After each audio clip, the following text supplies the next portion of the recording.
Welcome to my channel rose and heart. எல்லாருக்கும் குக்கிங்னா ரொம்ப பிடிக்கும். நம்ம வந்துட்டு அதில் வந்து பரோட்டா எப்படி செய்கிறது அப்படின்னு சொல்லி பார்க்க போகிறோம். ஸோ இது நான் மைதா மாவு யூஸ் பண்ணிக்க, நீங்கள் கோதுமை மாவுலையும் ட்ரை பண்ணலாம். அப்படியே லேயராக சின்ன பிள்ளைங்கலேருந்து பெரியவங்க வரைக்கும் ஆசையாக சாப்பிட்றதுக்கு எப்படின்ட்டு. ஸோ ஒரு பவுல் எடுத்து அதில் நான் மைதா மாவு போடுறேன். ஸோ அதில் கொஞ்சோண்டு சால்ட்டு, பேக்கிங் சோடா போடுறேன். ஸோ இங்கே அந்த ஸ்டிக் யூஸ் பண்ணி கலக்கி நீங்கள் கையிலேயே கலக்கலாம். கொஞ்சம் கொஞ்சமாக தண்ணி ஊற்றி கலக்கணும். அப்போ தான் நல்லா அந்த கட்டி எதுவும் உழுகாமல் கலக்கும். கலக்கினதுக்கப்புறமேட்டு அதை வந்து ஒரு நல்ல கலக்கி வந்ததுக்கப்புறம் இப்படி கட் பண்ணி, நான் வந்து அந்த கேக் கட்டரை வச்சு கட் பண்ணியிருக்கேன்.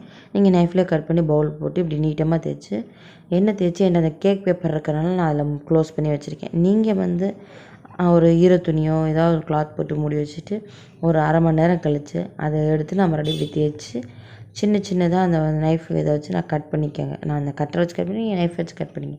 கட் பண்ணிட்டு திரும்பவும் ஒரு தடவை அதை நல்லா தட்டிட்டு சுற்றுறீங்க. சுற்றி அதை ஒரு இதாக மாற்றுறீங்க. ஸோ இந்த மாதிரி செஞ்சதுக்கப்புறம் என்ன பண்ணுறீங்க, அதை அப்படியே தேய்க்கிறீங்க. நான் ஒரு பெரிய ட்ரே வச்சுருக்கனால அப்படியே தேய்ச்சி எல்லாத்தையும் தேய்ச்சிட்டு ஒரே இதில் ஆறைய வைக்கலாம். நான் அப்படி க்ளோஸ் பண்ணி பாயில் பண்ணுறேன், ஃப்ரை பண்ணுறேன். ஸோ நீங்கள் வந்து எப்படி உங்கள்கிட்ட க்ளோஸ் இருந்துச்சுன்னா க்ளோஸ் பண்ணலாம். அப்படியே ஃப்ரை பண்ணி எடுத்ததுக்கப்புறமேட்டு பார்த்திங்கன்னா அப்படியே லேயராக இருக்கும். ரொம்ப சாஃப்டாகவும் டேஸ்டியாகவும் இருக்கும். எல்லாருக்கும் ரொம்ப பிடிக்கும்னு நினைக்கிறேன். ஸோ ஐ ஹோப் இந்த வீடியோ உங்களுக்கு பிடிச்சிருந்துச்சுன்னா என் சேனலில் லைக் பண்ணுங்கள், சப்ஸ்கிரைப் பண்ணுங்கள், ஷேர் பண்ணுங்கள், கமெண்ட் பண்ணுங்கள், பக்கத்தில் இருக்க பெல் ஐக்கனை ப்ரெஸ் பண்ணுங்கள். Thank you. See you soon. Bye.